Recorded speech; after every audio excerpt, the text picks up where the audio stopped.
देखिए 14 नंबर प्रश्न पर ध्यान दीजिए। ये 14 नंबर प्रश्न में है कि मोटर गाड़ी के टायर के थोक विक्रेता 20%, 10%, फिर 10% बट्टा देता है। उसके बाद कहता है कि इसके तुल्य बट्टे का एकल दर ज्ञात कीजिए। मतलब जैसे 3 बट्टा हुआ ना, पहले 20% दिया, फिर 10% दिया, फिर 10% दिया, तो कहने के लिए तो 40% हो गया, लेकिन वास्तव में वो 40% नहीं होता है। ठीक है, तो उसका एक एकल दर कहता निकालें। यदि वो 20, 10, 10 को 3 बार नहीं दे करके अगर एक बार में अगर दिया जाए तो कितना प्रतिशत छूट होगा। पहला बात वो कहता है निकालें कि एकल दर ज्ञात कीजिए। फिर उसको कहता है कि नवाब वर्त तालिका की सहायता से 2845 रुपया 75 पैसा का एक बीजक पर देय बट्टा की राशि बताइए। ठीक है, अब इसमें एकल दर कैसे बनेगा उस पर ध्यान दीजिए। सबसे पहले हम लोग एकल दर पर काम करेंगे। देखिए, सबसे पहले हम लोग एकल दर ज्ञात करना है। एकल दर ज्ञात करना है तो सबसे पहले क्या करेंगे, मान लेंगे, माना कि किसी वस्तु का मूल्य वास्तव में 100 रुपया मान लिए, पहले 20% छूट देते हैं, यानी पहले 20% छूट देते हैं, 20% छूट, तो 100 का 20% छोड़ दीजिए, 20 रुपया। शेष मूल्य कितना हो गया, 100 में से 20 घटाइए, 80। पुनः 10% छूट दीजिए, तो 80 रुपया का 10% 8 रुपया हो जाएगा, होगा ना। शेष मूल्य 80 में से 8 घटा दीजिए, कितना हो गया, 72। पुनः 10% छूट, तब फिर 72 रुपया का 10% छूट निकाल दीजिए,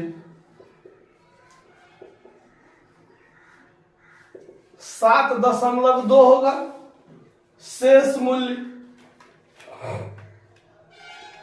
मूल्य आपका 72 में से 7.2 घटेगा तो क्या हो जाएगा, 64.8। यानी जिसका मूल्य 100 था, एक बार 20% छूट दिए, एक बार शेष मूल्य का 10%, फिर एक बार शेष मूल्य का 10% छूट दिए, तो जब हम 3 बार छूट घटा लिए तो वस्तु का जो विक्रय मूल्य हुआ वास्तव में वो 64 रुपया 80 पैसा हुआ। तो वास्तव में छूट कितना हुआ, वास्तव में छूट कितना हुआ, देखिए, एकल बट्टा जो हुआ 100 में से 64.8 घटा लीजिए, तो आपका निकल जाएगा कितना, 35.2 होगा ना। यानी वास्तव में छूट कितना हुआ, 35.2। ठीक है, अब देखिए नवाब वर्त तालिका जो बनता है, वो नवाब वर्त तालिका कैसे बनता है वो ध्यान दीजिए। सबसे पहले अब नवाब वर्त तालिका पर हम लोग काम करेंगे। नवाब वर्त तालिका पर हम लोग अब काम करेंगे। नवाब वर्त तालिका कैसे बनेगा, नवाब वर्ती तो संयुक्त होगा यहाँ पर।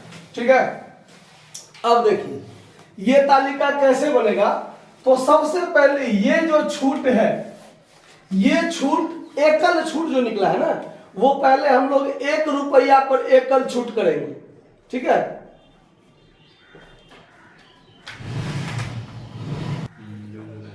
देखिए नवाब वर्त तालिका कैसे बनेगा, तो ये जो आपका एकल छूट निकला है ना, ये छूट पहले हम 1 रुपया पर निकालेंगे। किस पर, 1 रुपया पर। अब देखिए 1 रुपया का 35.2% छूट कितना होगा? तो ये हटेगा तो 00, ये हटेगा तो एक और 0। अब इससे आप इसको काटिए तो 0.352 यही होगा कि नहीं होगा? 0.352 होगा। अब नवापवर्त तालिका कहता है, यहां पर देखिए नवापवर्त तालिका कहता है, नवापवर्त तालिका यहां बनाएंगे। 1 रुपया के लिए कितना होगा? 1 रुपया के लिए 0.352 छूट हुआ। तो 2 रुपया के लिए कितना होगा? तो 0.352 गुने 2 कीजिए, बोलना नहीं है जोर से। फिर 3 रुपया के लिए 0.352 गुने 3, इस टाइप से करना है। तो यहां हो जाएगा कितना? 704, 0.704। यहां कितना हो जाएगा? 6 5 दिया, बोलिए ना। 1.056, यही ना? एक आदमी बोलिए मां। 4 रुपया के लिए कितना छूट होगा? तो 0.352 गुने 4,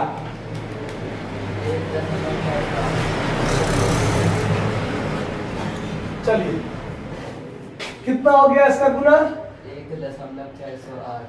408। ठीक है।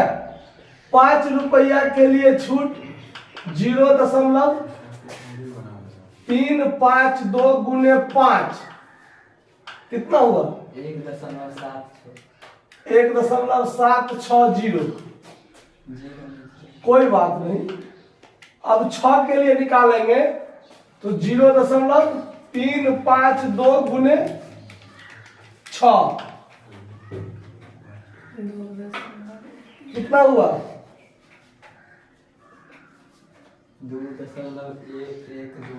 112। ऐसे ही 7 रुपया के लिए निकालेंगे तो 0.352 गुने 7 कितना हुआ? 464। 8 के लिए करेंगे तो 0.352 गुने 8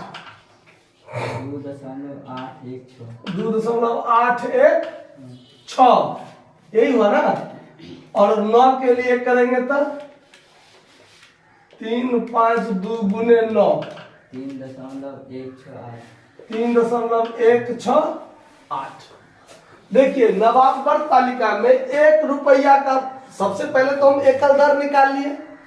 एकल दर निकालने के बाद 1 रुपया पर उतना प्रतिशत यदि छूट देंगे, इतना रुपया हुआ।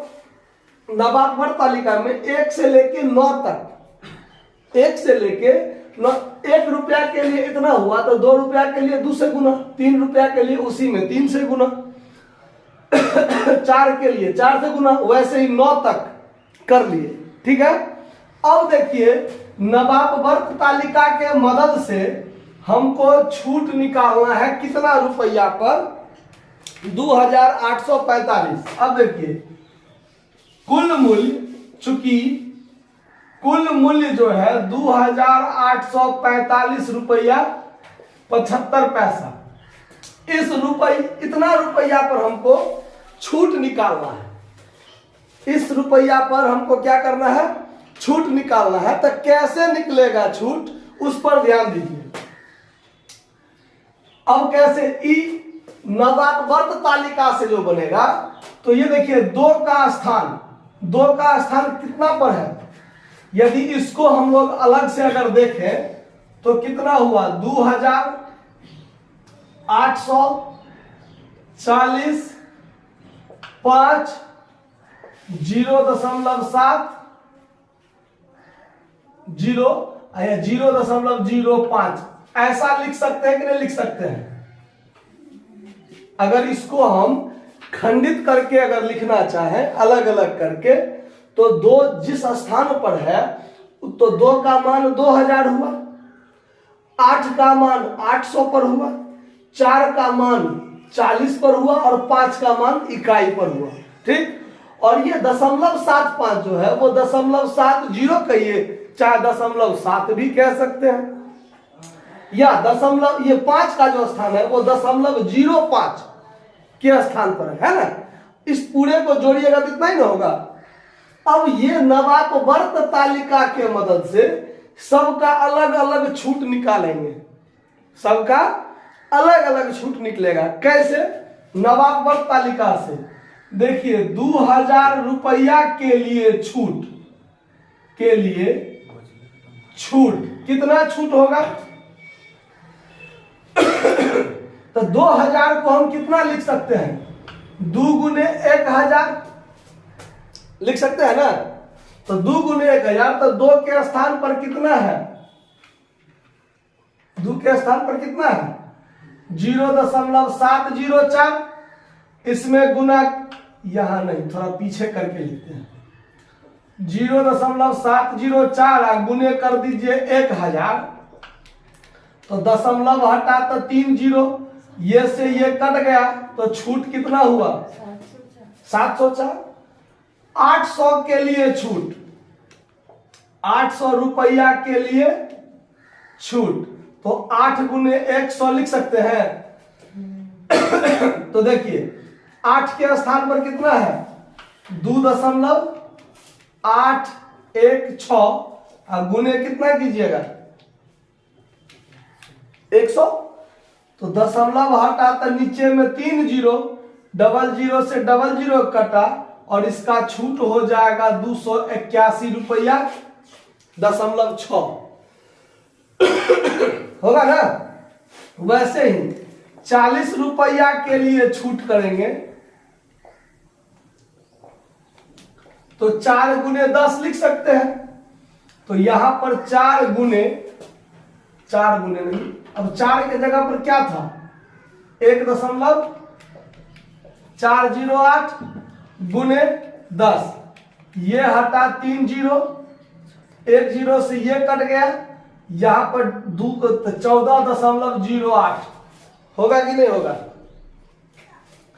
फिर 5 के लिए, तो 5 रुपया के लिए छूट, तो स्पष्ट क्लियर है कि 5 के लिए 1.760 है ना। अब 0.7 के लिए करेंगे, किसके लिए?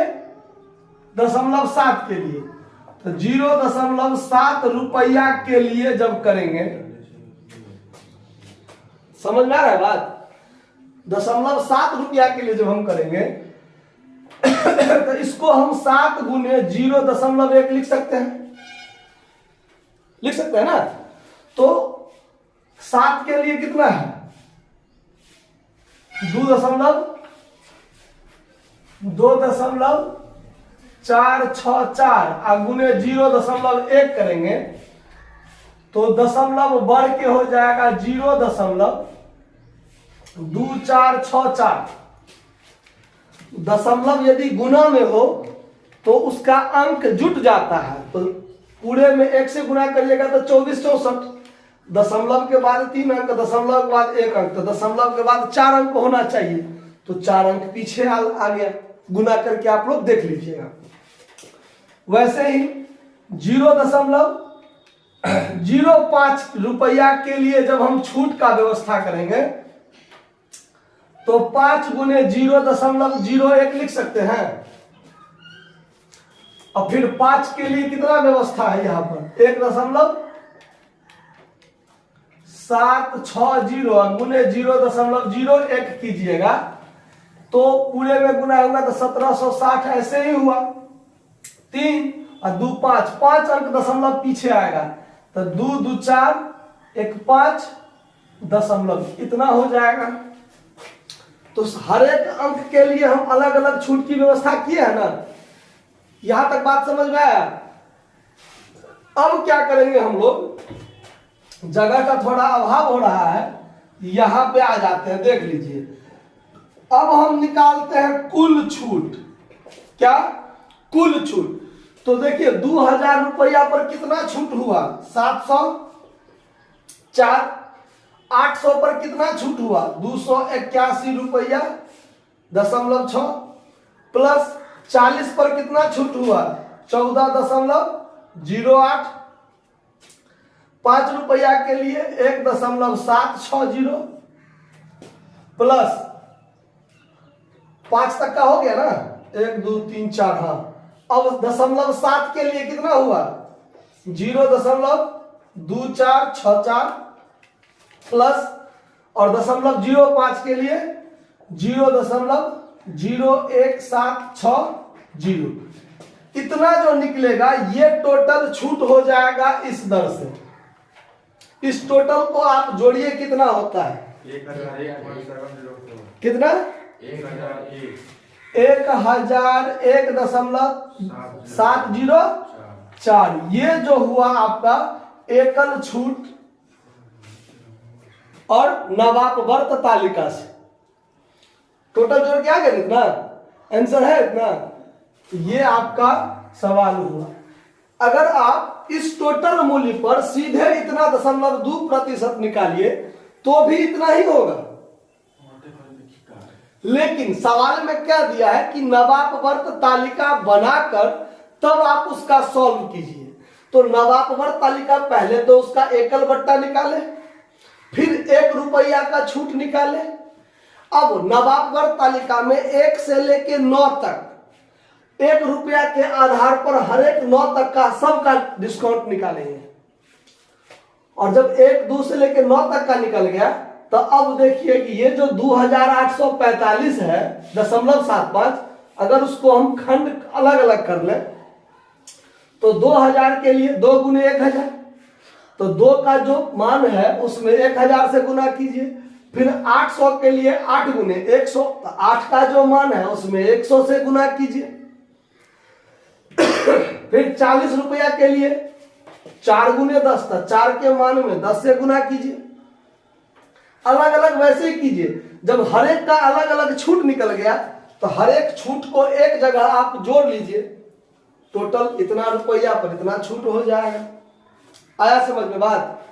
समझ में आया ना? नोट कर लीजिए अब।